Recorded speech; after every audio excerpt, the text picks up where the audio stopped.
tell you one thing. I'm really excited for when they announce what the title of the next pay-per-view is going to be. Oh yeah, I hope they do that soon.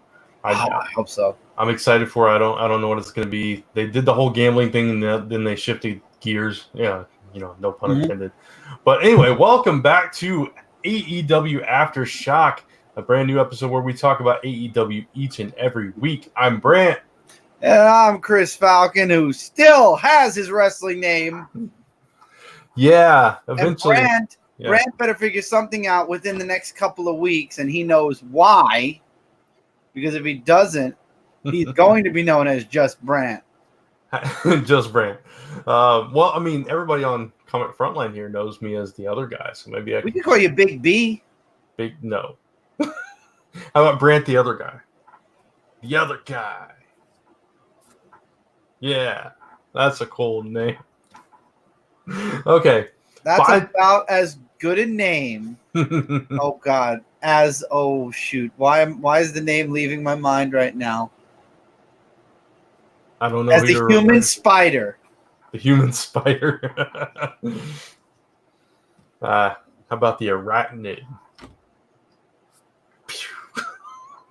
So I'll tell you one thing that Brant can accept, and that is the challenge that Jon Moxley has put out to the entire oh my God, I forgot that. I'm sorry.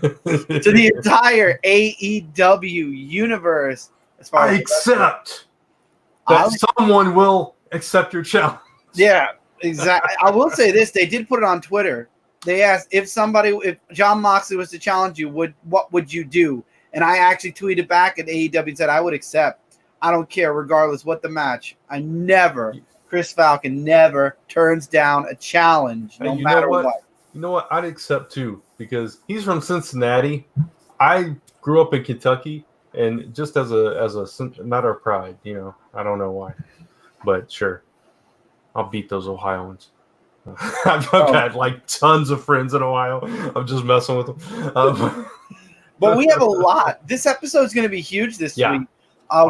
We are literally going to Braze Dark because AEW Dark happened first this time around because. Yes. We had Full Gear, and then so they put out AEW Dark way early because it usually comes out on Tuesdays. Yeah, they put it on Thursday, so it would beat the pay-per-view, which was Saturday night. So Dark, I mean, it was an okay episode of Dark. I don't think this particular week had the best matches that we've seen on Dark yet. No, but I don't feel that. Yeah, I agree, 100%.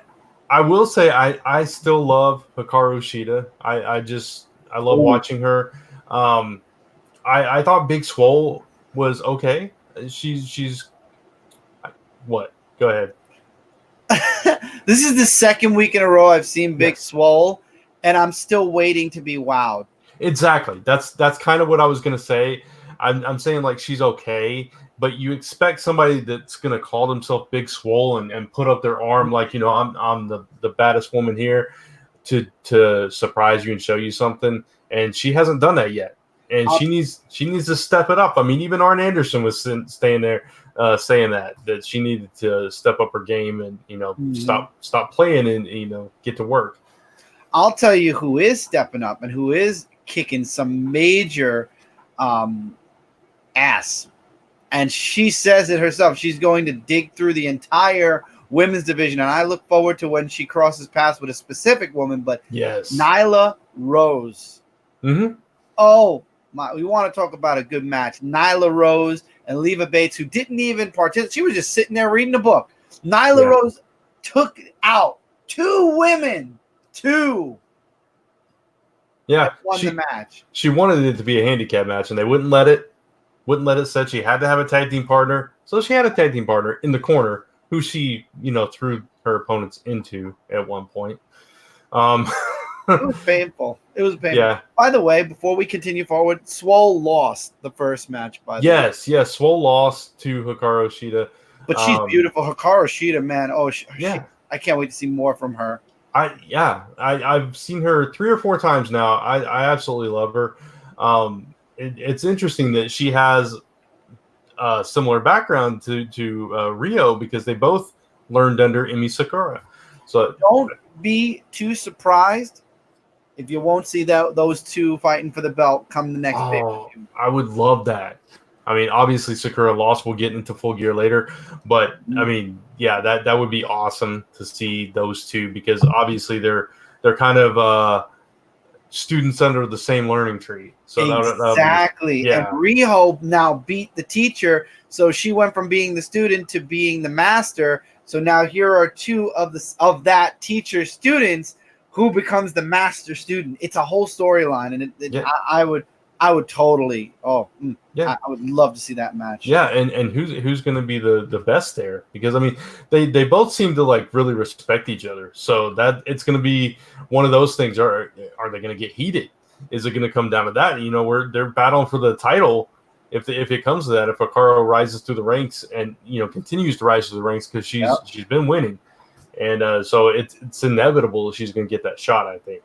Oh, I agree. Yeah, it's going to be interesting to see. Nyla Rose, I'll say it right now. I want to see Nyla Rose versus Awesome Kong. Oh, of course. And Awesome Kong, we'll talk about her when we get into Dynamite. That's what I'm saying. She's just digging through people too. I feel like you have Nyla Rose on one end and she's digging through all the women. You've got Awesome Kong doing her thing, digging towards the middle, and eventually these two titans are gonna clash. Oh, absolutely. I would say I'm 100% behind Nyla Rose. I think Nyla Rose it would be a fight. I'm not saying that she'd just make it easy, but I think that she'd plow through Awesome Kong. It would take a fight, but she'd come out victorious. I'll say this to date, aside from that battle royal that Nyla Rose talked about, she's not had many wins. She's not had success when it comes down to it. When it's time to pull out that win, she can't get the job done. Awesome Kong has a history of running roughshod through women's divisions and being at the top of the heap. So it's going to be interesting to see when these two collide and if Nyla can step up to that challenge. And I'm going to play devil's advocate. Patriots, all the way through till the Super Bowl. Giants, they're one loss.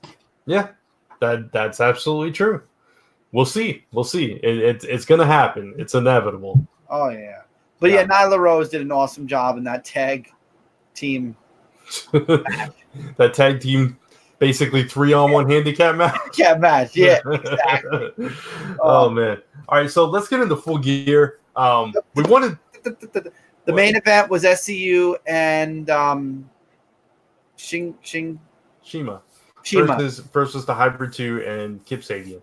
And let me throw it out you this way. Kip Sabian has some good moves. Yeah, but it was inevitable about SCU winning. I would say. Yeah, I mean, come on, they're newly tag team champions. I mean, they're gonna pull it out, and they have this history with Shima. Mm-hmm. Now, granted, Kip Sabian, he won and they keep playing this up. He won the first ever match in AEW. Yes, okay, fine, he did. Where has he been, though? Who did he beat? Who did he beat? You know? No. Sammy Guevara. Where's Sammy Guevara? Hey, wait a minute. He beat Sammy Guevara, but didn't Cody Rhodes fight Sammy Guevara the first match ever on TV and beat Sammy Guevara too? Sammy Guevara's got friends in high places. What are you gonna say?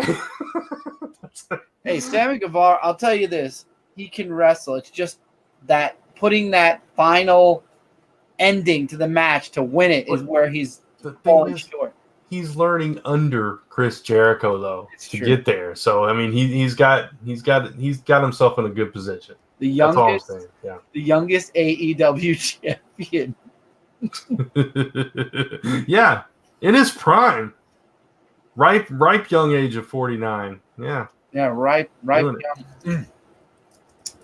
But yeah, no, it's the Hybrid 2 are getting better. Jack Evans' arrogance annoys the crap out of me, though. And yet you like the arrogance that is. I know. Jerk face. No, see, the thing is, I love to hate MJF. Okay, he's that kind of character. I love to hate him. I am entertained because he's good on the mic. He tells a story. He's entertaining. I'm sorry, he is. When he has that puss on his face, he looks like he's holding in a pocket of air. My problem with Jack Evans is Jack Evans shows off and says, I'm, did you see that? I'm good. And they get I'm good. Right, what? And they get smacked right in the head. That's what I'm saying. And he keeps losing. You can't sit here and say every move I do is perfect. I'm the best here, and then you're at the bottom of the ranks. You know what I'm saying? That's all. Correct there. I completely agree with that. Yes. Yeah, that's what annoys me about Jack Evans. I think he's fantastic in the ring. I followed him for years. I think he needs to get a little humble. That's all I'm saying. Just a little humble. Even in Sammy Guevara's YouTube videos, he needs to humble up a little bit more. Yeah, exactly. So now on to Full Gear. Yes, I'm sorry. No, it's okay. We got the pay-per-view that we wanted to do a separate show for this. It didn't work out this time. Hopefully next time a pay-per-view comes up, we'll be able to do that. And apologies that this episode is late. Our Kickstarter finished. We got funded. Yes. So we had an awesome celebration with a little bit of the bubbly. Actually, a little bit of the bubbly still left here. That's what I'm drinking tonight. There you go. I mean, yeah. Awesome. Yeah, absolutely. It was great. So, but we got that in the books now, and we can get back to business. So hopefully we won't be late anytime in the future. But yeah, we apologize for that. But Full Gear, man, Full Gear was amazing. It was a great show. There was cowboy shit everywhere. there were, I mean, from the cowboy shit in one corner to the barbed wire bed. I think web? Spider webs. Spider web. Okay. That's what they called it. Yeah. Yes. The spider web. Yeah. Man. It was insane from the cutting. That's where Kong showed up and cut what's her name's Priestley's hair. Bea Priestley. Yeah, we had that match and Awesome Kong started her hair. Yes, her trophy hair thing with her voodoo priestess Brandy. I guess that's what they're going with. That's kind of what I'm getting is she's like this voodoo priestess controlling Kong. I don't know why, but I'm loving this persona from Brandy. I mean, I love it too. It's like she's tried different things, and she's finally stumbled upon this thing that is working for her, and I love it. It's interesting. It's keeping us entertained. And this whole thing with Kong started way back, months ago at a pay-per-view. And then Kong just kind of disappeared. I don't know if she was taping Glow or what was going on, but she was sitting down and just really working out, getting ready. Well, I mean, I don't know if you know, but she actually is on the show Glow on Netflix. Maybe she had to do some. Yeah, maybe she needed to do some work. Yeah. So she might have been doing that. But either way, glad to see her come back. And I love her new outfit, man. Hell yeah. Yeah, it looks really cool, and I love that it's a fresh take on, because she had that same outfit for years and years in other places, and now she's reinventing herself. I think that's pretty cool. Yeah, definitely.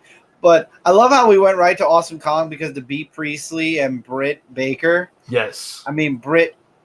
Oh man, I see so much potential. I see so much coming from Britt Baker, man. Britt Baker. Yeah. Brittsburg is going to take over one day. You're going to see. Britt Baker just keeps getting better and better, and she keeps showing us new things. Like I mentioned, I think it was last episode, I talked about that promo that she delivered. And it's just like, it's like, okay, this is who you are. All right, that's good. But then we saw Brie, fire back with like, you are a dentist during your day job. What I do is I train and I wrestle, and it's like, okay, this is on. It's on. Yeah, and I love it. I saw that, and I'm like, oh man, it's on now. Forget it. She's mad. She's mad. She's saying you're a dentist. You're a bully. Oh man. Years from now, this could be one of those feuds that we talk about. You know what I'm saying? This could keep coming back. I would love to see that. I'd love to see these two face off again because this was a fantastic match. It could have honestly gone either way. But, Britt did defeat her with the submission, finally got it locked in, and pulled back. And then on the insult to injury, Kong comes in and cuts her hair off I mean, it's like, man, Bree You know, Priestley, I'm sad though. not a good night. I'm sad though for Bea Priestley. She didn't fire back though. Mm, She's supposed to be this big badass, and we didn't see her try to fire back at Awesome Kong on Dynamite. B, come on. yeah. Come on, B. I was looking forward to seeing you on Dynamite just to shoot your promo against Kong. I mean, surely you're gonna want to fight Kong, right? Yeah. Oh, of course. You got to. She's trained. She's trained to do this. I mean, Yeah. put the hurting on Kong. Yeah. Do it. I would love to see that match, honestly. That would be hard hitting. We need revenge. I mean, there has to be some vengeance in her mind. Yeah. I mean, if anybody cut a piece of my hair off, first thing I want to do is bring in a buzzer and just buzz a piece of their hair off the next time. You've watched Jackass, I'm sure. You know, the little part where they go bzzz and they buzz. Yeah, that'd be me. Yeah, absolutely. So I think we'll see it. I think maybe she's licking her wounds. She lost. She got embarrassed, humiliated. Maybe she, building her confidence back up, and she's going to come back stronger. I don't know. We'll see. It's definitely not the last we've seen of Bea Priestley. We can hope. Let's see what else we got. We got Hangman Adam Page and Pac. Two matches we got to talk about because we'll be talking about them again on Dynamite. Yeah, but man, Dynamite, I was upset, but Full Gear, I was happy. Full Gear, man, that match. Again, it's another one of those that it could have gone either way. And these two, they're completely different styles, completely different looks, completely different backgrounds. Adam Page flies. No, that's not what I'm saying. I'm just saying they have completely different styles and come from different backgrounds and everything. But when you put the two of them together, it's like they're like a perfect match. Mm-hmm. And it's so odd. It's almost like oftentimes you'll see two wrestlers come together and they're contrasting styles and it doesn't really gel. You know what I'm saying? It's kind of awkward at times. Other times it's like phenomenal.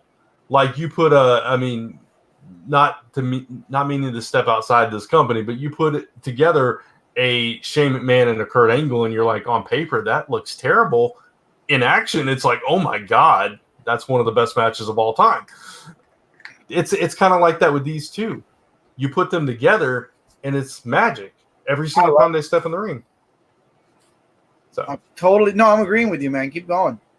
Yeah, I mean, that's all I was saying. And this match was back and forth throughout the whole thing. It could have gone either way. Hangman Adam Page took a brutal brainbuster on a chair that left this big stripe across his back that I literally was like cringing when that happened because it looked like it hurt. It looked like it hurt bad.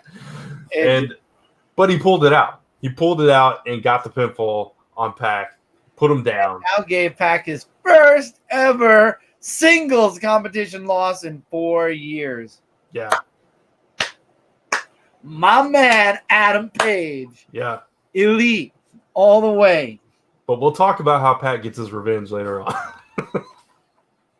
Yeah. If Pac and MJF were to get together, we can easily call their tag team the Bastards.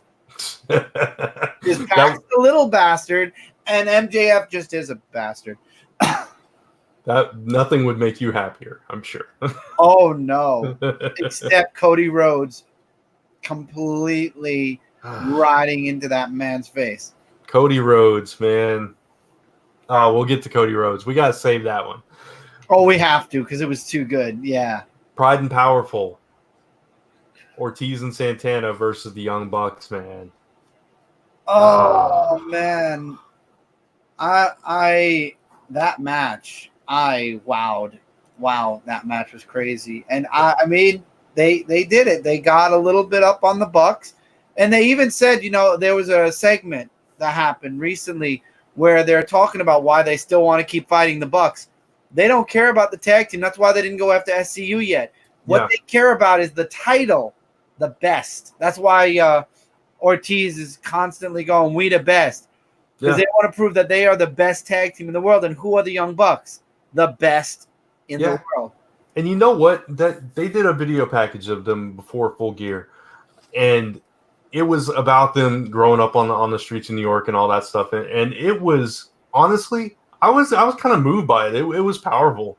It really was powerful, talking about their upbringing and their passion for this, and having to prove themselves every step of the way. And that's what they're here to do, like you just said.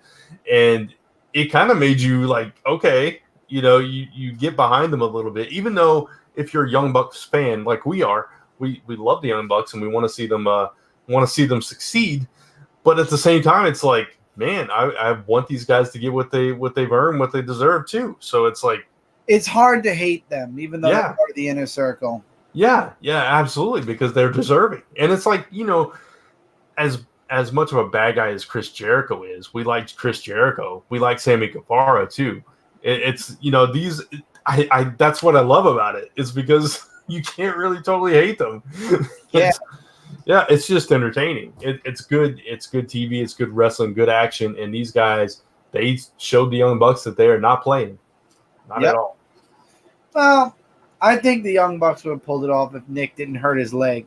That's true. He did hurt his leg, and again, we'll see that play out as we continue talking about this too. We had Joey Janela and Sean Spears. Another guy, Sean Spears. Yeah, Sean Spears. I don't know.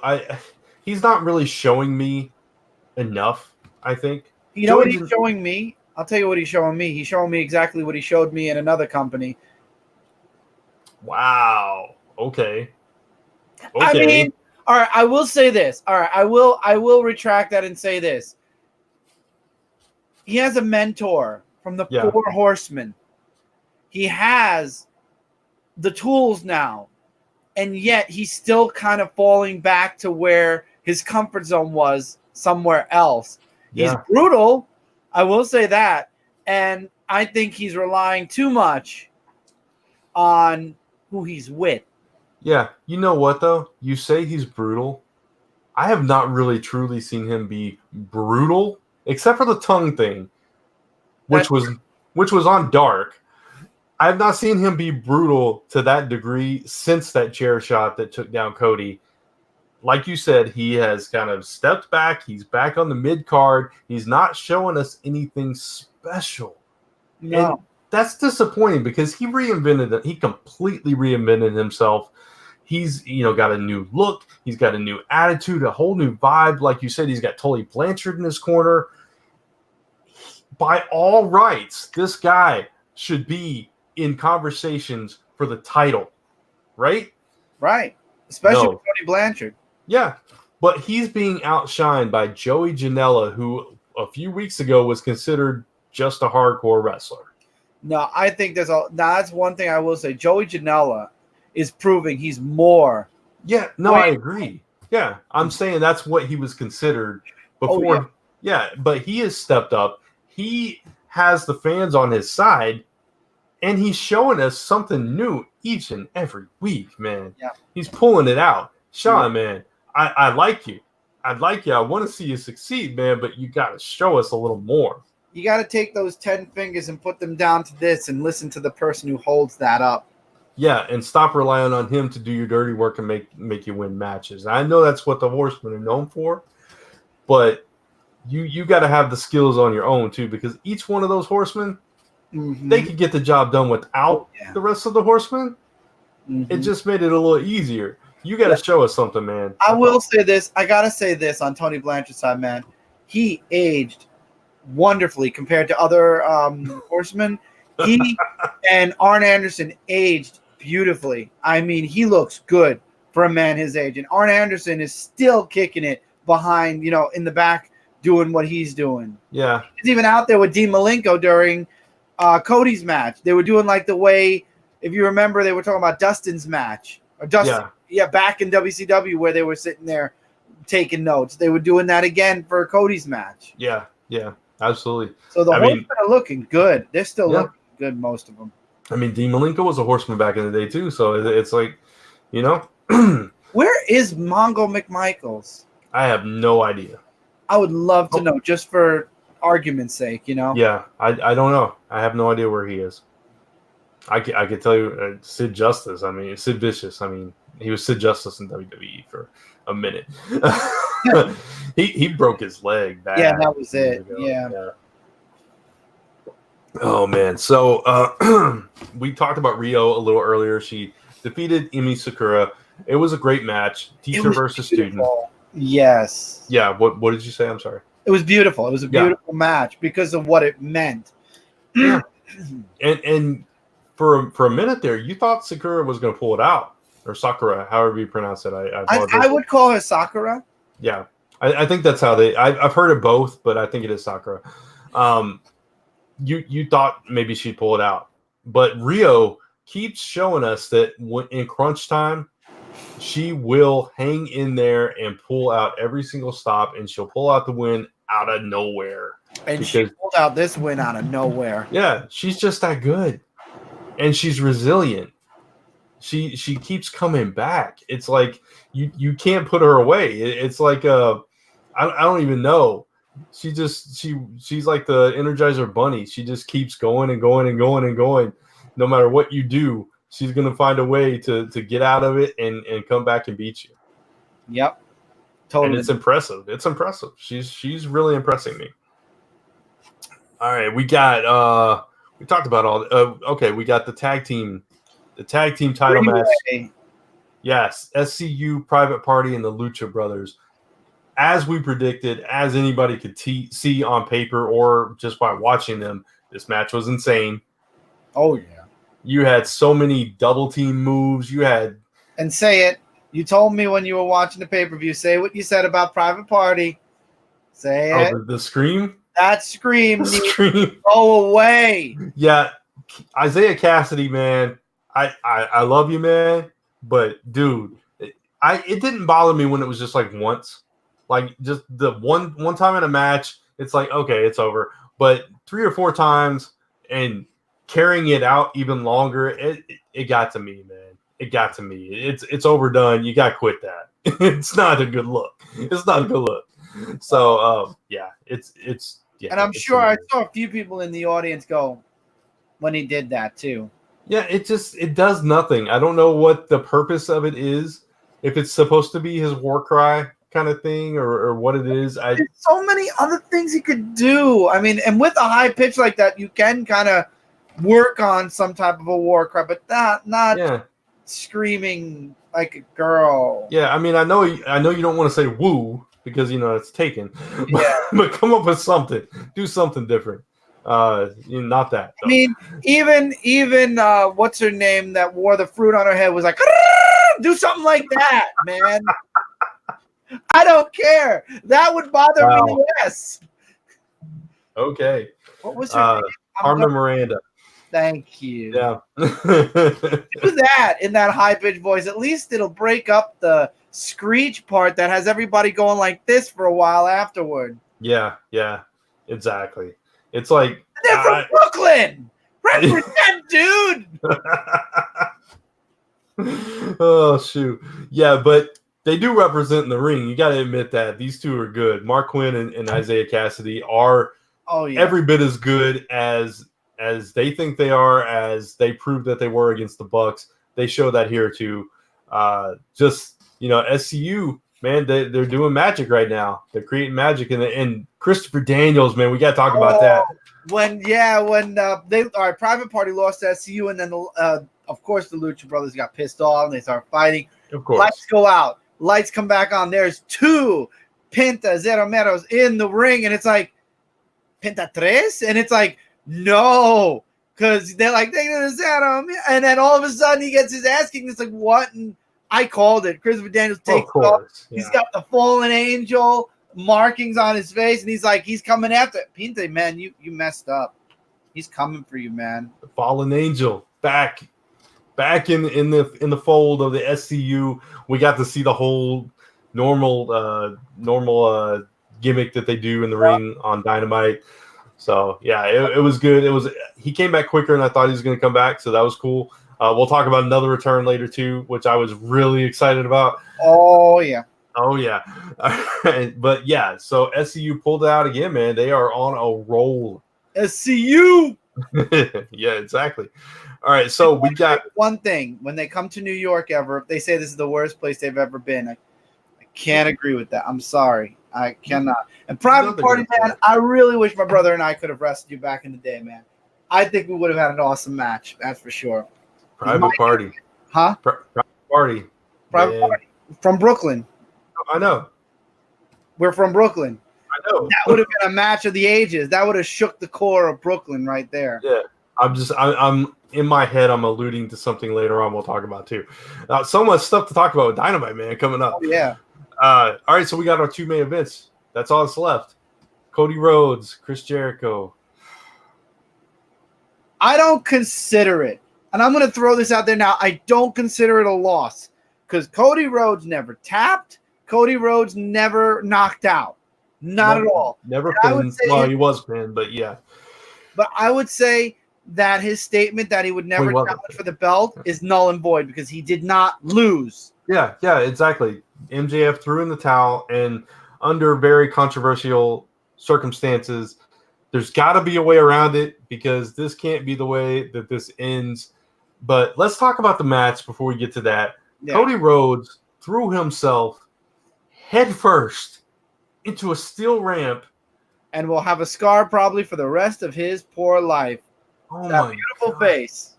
After, just we were talking about Sean Spears earlier. He 8 stitches in the back of his head from that chair shot. And now he's done split the front of his head open. You gotta be careful or else he's not going to be able to wrestle soon if he keeps throwing his head first. Yeah, it's like, okay, JR made a point about Adam Page, how he doesn't need to do these high-flying moves and stuff. And I understand where JR is coming from, but with Adam Page, he's capable, fully capable. He does that off-the-top rope moonsault to the floor. He does the suicide dives. He does the flipping clothesline. All that stuff. He's got that athletic prowess. Cody Rhodes is a guy that does not need to do those kind of moves. No. I'm sorry. Dusty never did it. Dustin never did it. Yeah, and even if he was a different kind of athlete, and he does that beautiful disaster kick where he jumps up on the ropes and comes up. Oh, yeah, that's cool. But don't take risks that you absolutely don't have to take that aren't in your wheelhouse, because I think this was a case where he was trying to jump clear over the top ropes, be a cruiserweight, whatever he's trying to do. I don't know. It didn't work, and he hurt himself. I think it would have worked better. The problem was for the pay-per-view, normally the ramp comes into the ring. Yeah. This ramp was level with the ring. You literally went from the ramp right into the ropes and you were there. You didn't have to climb any steps. Yeah. You came off the ramp. So I think Cody jumped not realizing. I'm sure he knew when he walked in, but maybe in the moment, you don't think about, the ramp is higher. You just think he's out of the ring. I'm going to do this. Yeah, and then exactly. you jump, and I think he realized it too late because his hands went up too fast, too slow. And it's like, it took that split second. Or they could have just given out on him or whatever. Either way, his head came in contact with that and ripped it to shreds. The whole ramp level with the ring, that's something WCW used to do a lot. With the pay-per-views they did, yeah. Yeah, and I have mixed feelings about it. I'm sure it was the arena that they were in that it kind of was the best configuration. No, cosmetic. No, completely for the pay-per-view cosmetic. No, I'm talking about for AEW, not for WCW. I'm talking about for the pay-per-view for AEW was cosmetic that they did that. You think? Oh, definitely. Okay. I don't think they should continue to do that. And the reason being, obviously, because of that, but also, because that rampway is where a lot of your high-flying action takes place. Yes. And you lose a lot of that when you have that there. With WCW, at least they made use of that rampway a lot. They had a lot of fighting going up and down it, and they would do a bunch of running moves from it. This pay-per-view, you never once saw somebody run down the ramp and dive into the ring. Not once. And I thought that was a huge missed opportunity. Oh, absolutely, especially with the next match. 100%. Yeah, exactly. There should have definitely been something involving it with that. But yeah. But that was the match where I'm saying if you saw, let me talk about it when we get there. But I'll tell you how I figured it was cosmetic. Oh, okay, gotcha. Yeah. So again, this match was again back and forth. I think Chris Jericho probably dominated more than Cody did, and it kind of makes sense. He's definitely got the experience edge on Cody, and Cody, as good as he is, he's at that level. But Chris Jericho is wise and wily, and he's been around. He's done it all. I disagree. I think that Cody would have broken out of that. Oh, I think he would have too. Yeah. I'm just saying overall in the match, and not to cut you off, I'll let you finish your thought. No, that was it. I literally finished my sentence when you started talking. Yeah, I'm just saying overall in the whole match, it makes sense that Chris Jericho would dominate mostly. Even if I think Cody could have won, I don't think he would have given up. I don't think he would have tapped out then.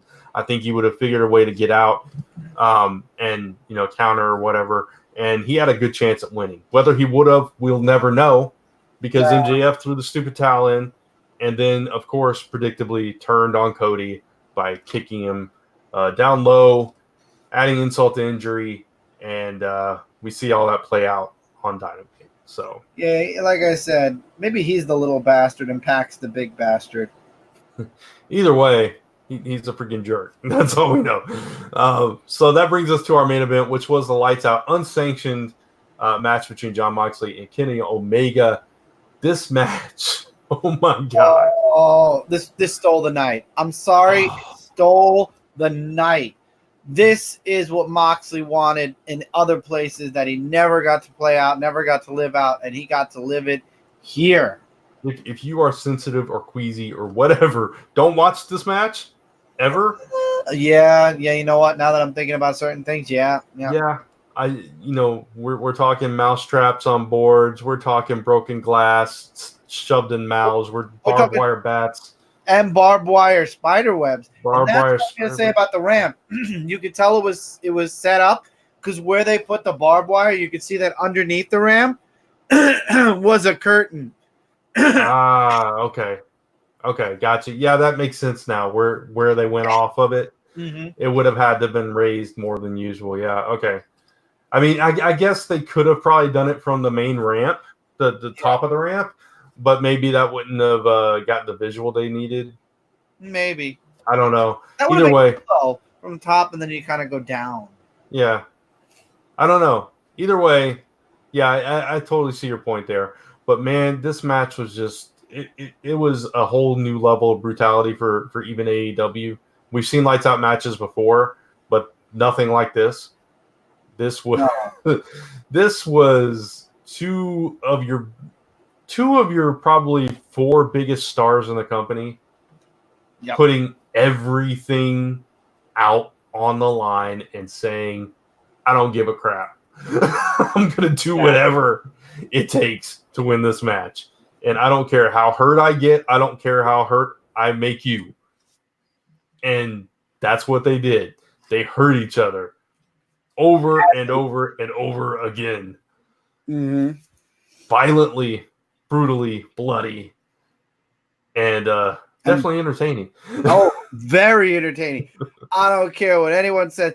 One thing, and I can understand where a lot of people, and we actually heard a few people talk when we were doing other shows, and we were talking about AEW's pay-per-view, concerns about, not needing, that AEW doesn't become a hardcore programming, and that Moxley and Kenny Omega are better than a hardcore match. That traditional match should have been, where they went. And I completely understand that. I feel like out of both Kenny Omega and Jon Moxley, Kenny was mostly out of his element because he's never really truly done that many hardcore matches. He's done matches with stipulations, but never as brutal as this one. Yeah. I think part of it was Moxley wanting to, like you said, kind of get that out of his system. I think so too. Yeah, and I think part of it was also to set themselves apart from other companies. Mhm. Because even when you see hardcore matches and you see extreme matches and that thing, even in like a TNA or whatever, Ring of Honor, etc., they don't typically go this level. Some of them do. Some of the smaller ones, obviously, because that's kind of how they make their money. They have to put it all out there because they don't really have much of a choice. That's what the ECW started off, because it's like we gotta stand out, and it was that kind of thing. With them, I think it was to not only do that, not only to stand out and set themselves apart, but also to kind of establish that these two in particular are willing to go to any lengths. Yeah, to go that extra mile, to go to any lengths, to give people what they've been missing, and to also show that they're the absolute best no matter what kind of match you throw at them. Agreed. And of course, Jon Moxley won in the end. Yeah. Kenny took way too many lumps, I feel, and especially that ending it was you could tell when he was trying to get out of the spider web that it was where that big gash was. He got stuck, and he actually tried to get up, and he's like, he had to sit back because they had to pull it slowly out of his back. Yeah. And unfortunately, after Full Gear, as we go into Dynamite, 2 wrestlers from that night were not medically cleared. Kenny Omega being the first who was not medically cleared, asked to take a week off. And of course, Cody Rhodes was asked to take a couple of weeks off to just heal up, and he had that gash. So they wanted to kind of relax. 2 members of the Elite. Mm-hmm. And also Nick's leg was a little bit hung up, so they couldn't wrestle Dynamite. So all of the Elite except for Adam Page. And Adam Page got his head kicked so many times that he couldn't even... I'm surprised at the ref going into Dynamite now. I am shocked the ref didn't. He was threatening to disqualify the match, and even JR said that, and he didn't. Yeah, he should have. He should have disqualified him, or at the very least called the match because Adam Page couldn't defend himself. Exactly. Either way. He was out. Yeah. First of all, I don't consider that a win for Pac because he was doing illegal stuff in the ring, and he continued to do it when the ref told him to stop, and the ref let it happen for an extra couple of... Adam Page was out cold. It was a bad call. It was definitely a bad call by the referee. But yeah, he was out cold, and he could not defend himself, and he couldn't answer the ref, and Pac wins by default. I guess happy for you, Pac. Proud of yourself. Good for you. I hope that's you all get I'm your ass kicked by somebody else soon. I hope Adam Page wants a rematch again. Yeah, but my point is the whole Elite have been taken out, man. Yeah, they've been systematically just taken down, and it's kind of hard to watch because both of our whole lead in to AEW was the Elite. And but I will say, watching the backstage fight between Santana Ortiz and the Young Bucks, that was awesome. And Nick really, even with the bum leg, they held their own up until towards the end when they were in the ring and they got thrown through a couple of things. And unfortunately now Nick's okay, but Matt's out for next week. He will not even be at Dynamite next week. He got thrown through the stage. He's out. He's out on bed rest by doctor's orders now. I want to say 2 things about that brawl, though. 2 things. One that was really cool, and the other that was cool in a different way but kind of funny. Thrown into the bathroom door. Ah, yes. Bathroom door opens, and there's Orange Cassidy. Just chilling out. And I love how Santana on Twitter said, "Who hangs out in the bathroom anyway?" I know, but the thing I love about it is Santana looks at him and just kind of grabs the door and just slowly closes it like, yeah, I'm not going there. It's like, we'll just leave that there, and we'll get back to our brawl. And then the other thing is Private Party.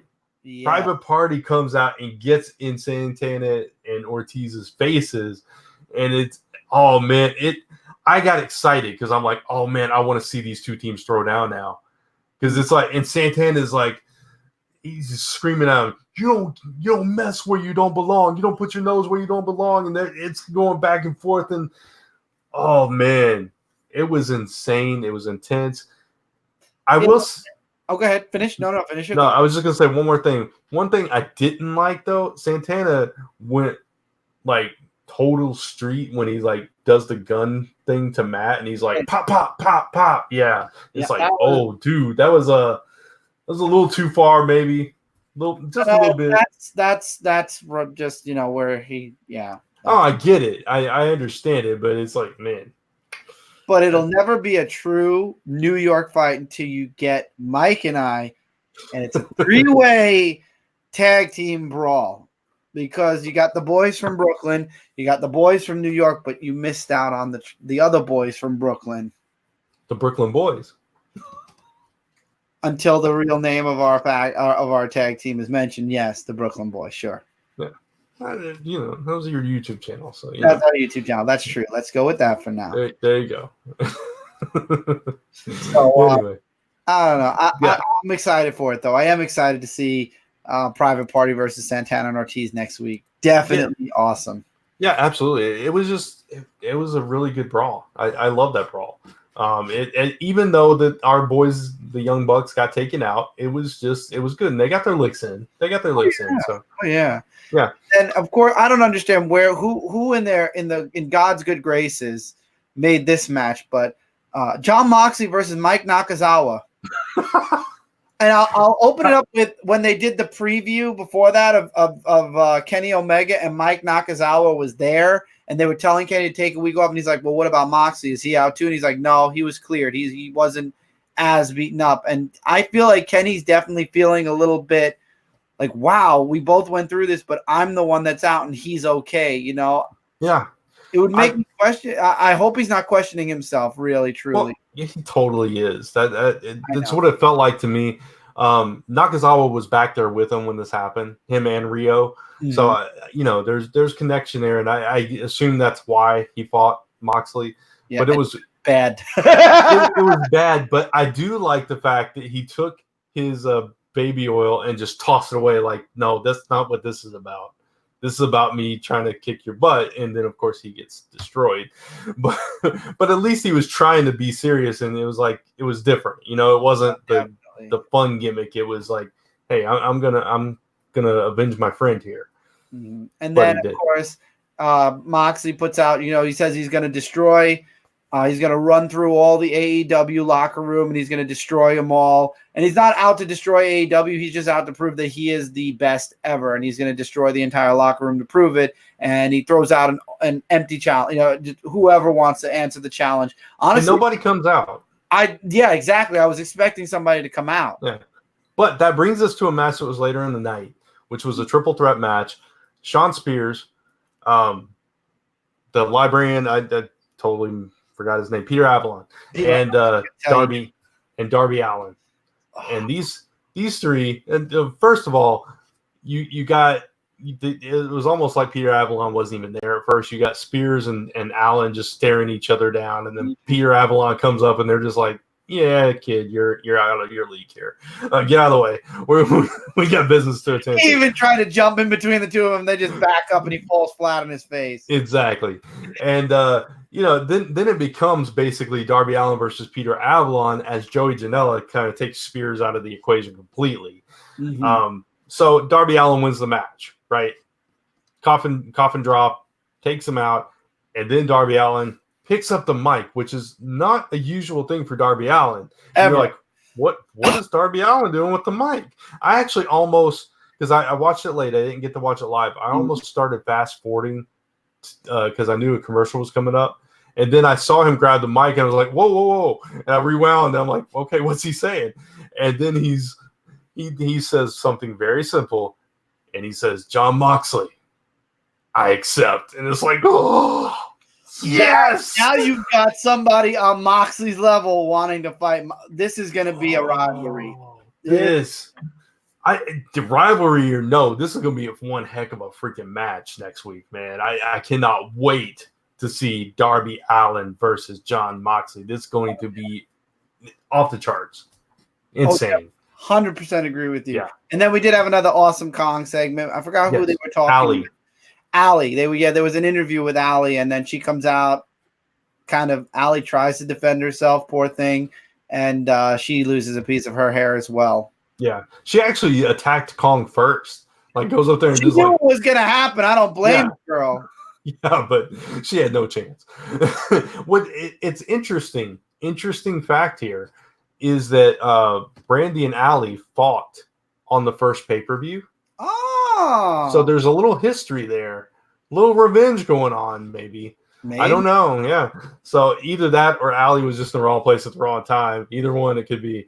But yeah. Another interesting thing that happened the Dark Order versus the Jurassic Express. Oh boy, I'm worried with Marco's stunt. Well, look, yeah, we'll get to that. But first of all, Marco Stunt showed himself in the ring again, how good he is, and just this match was really, really good. Both teams were fantastic. Both teams have been improving week after week, impressing me at least. And then after the match, the Dark Order beat them. The Dark Order won the match, but after the match, Evil Uno grabs a mic and is like, "Okay, what is this? Just this is the week that everybody that normally doesn't speak is speaking. Okay, sure." And so he sits on his crown of minions. I forget what they're called. Crawlers, creepers. Yeah. So he sits on his throne of creepers, and he offers a mask to Marco Stunt, and it's like, oh, is he gonna turn? Is he gonna go over? And then the music hits, and out comes. Oh, no. Jungle Boy stops him. They get beaten up. Oh, that's right. Then the music hits, and Luchasaurus is back. Oh my! I was not expecting him for a couple of months, man. I'm so happy to see Luchasaurus. Oh my goodness! And he comes in and just like cleans house. And then he gives the mask, the dinosaur mask, back to Marco Stunt and said, basically, you earned this, kid. And it was a beautiful moment. And I love that. And you've built a new rivalry here. It's like, what's going on now? You got the Dark Order. They're trying to grow their numbers. And you got the Jurassic Express. Man, the tag team division. It's growing and growing hard and strong and fast. Best tag team division in the world of professional wrestling. Well, bar none. They're missing one team, but yes, best in the world. Anyway. I didn't say who they were missing. I said they were missing one. Yeah, I know. I feel you. Nyla Rose. I don't even remember her wrestling, but she did wrestle somebody. Oh, she did wrestle. I forgot who she wrestled though, because she made easy work of her. Like literally, I felt bad. Yeah, I don't even remember that match. We already talked about Pac and Hangman. I was trying to make sure if there wasn't anything else before we went into the tag team main event. We did have Nyla again. See, this was a perfect part for Awesome Kong to come out again. Oh yeah. Again, we don't know, but Nyla is still eating through the women's division. There was a segment before we get into the main event. There was a segment with Chris Jericho. Yeah. Right. Early on. And say what you will about MJF or Chris Jericho, these two going back and forth on the mic was gold. Oh, that was the best part. Do you want to be in the inner circle? Do you want me in the inner circle? Do you want to be in the inner circle? Do you want me? I think you want me to be in the inner circle. I think you want to be in the. It was just like, oh, it was gold. It was gold. Pure gold. If he did join him and Chris Jericho's egos, could you imagine the two egos fighting constantly in the inner circle? MJF joined.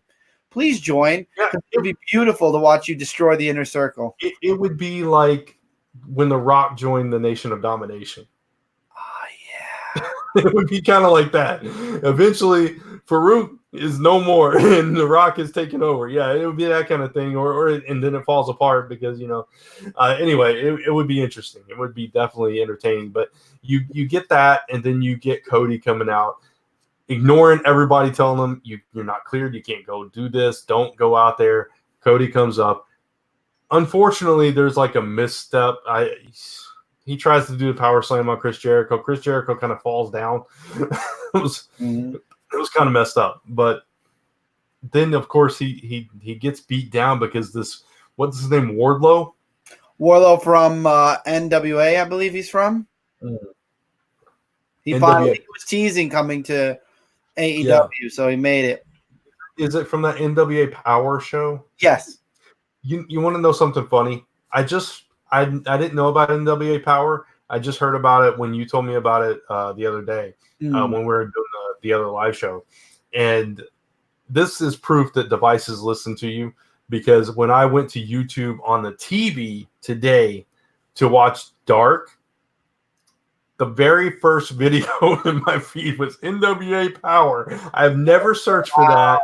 I've never seen it before. Scary. Right? It's very scary. It was a little scary, yeah. Anyway, so then we got our main event. We got the tag team titles. SCU defending against Chris Jericho and Sammy Guevara. Got Jake Hager in the corner. Mm-hmm. What's that? But of course, you said it. Jake Hager in the corner. Yeah.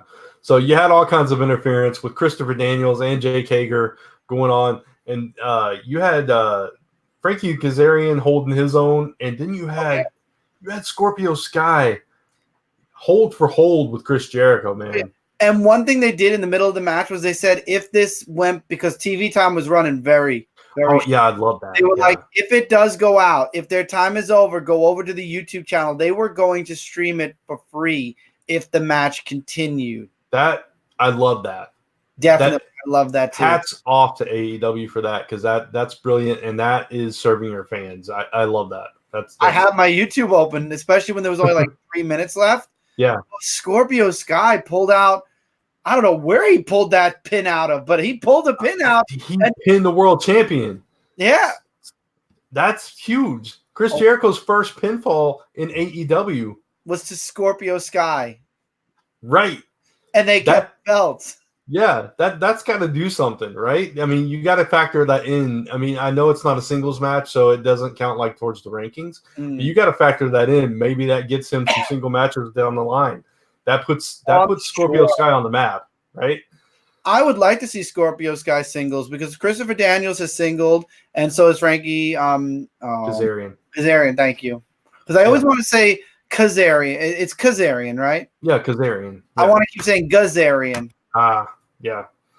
I remember Frankie Kazarian back in the day teaming up with Michael Shane in TNA. Do you? What? You said you don't watch Being the Elite often enough, do you? Oh, that. Okay. I'm sorry. I missed what you know. I'm behind. You know I'm behind. I skipped ahead. He's been doing Do You for years. I know, but you're still before SCU joined in? Yes. Yeah, I've only seen a couple of the more recent episodes. Gotcha. I love when he comes in out of nowhere, because you never know when it's gonna happen. But they'll be talking and he just pops in doing the stupid thing, and he's like, "Do you?" Yeah. I love Frankie. I'm sorry, I like Frankie Kazarian. I do too. He's awesome. So yeah, that's your Dynamite. That's your Dark. That's your Full Gear. That's a show, man. I will say the teases for next week. Yes. Darby Allin, Jon Moxley, Nick Jackson in singles competition against Rey Fenix. Oh, that's cool. That's going to be an awesome match. Private Party. Oh, that's Santana it. and Ortiz. Yep. Yeah. There's 3 big matches right there. Yeah, it's going to be a stacked card. I'm sure we're gonna see some continuations of some other stuff too. It was mentioned that Dustin Rhodes is going to be announcing on Dark on Tuesday. Oh, sweet. And also, we're likely to see Kenny Omega because he had the week off. He should be back. Yeah, so that's going to be interesting with Jon Moxley wrestling. He'll be at he also mentioned he's going to be at the Capcom tournament. Oh, nice. In December in California. Much. Going to be competing.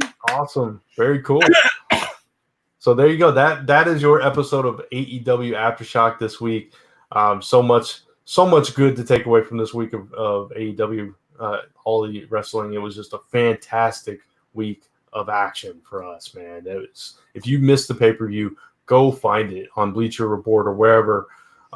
See if you can find it and watch it.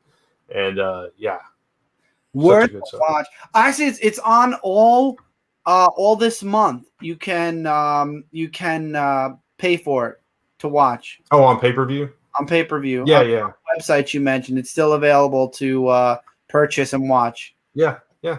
And AEW Dynamite, if you missed that, you can go check it out on I think it's TNTdrama.com. TNT Drama. Yeah.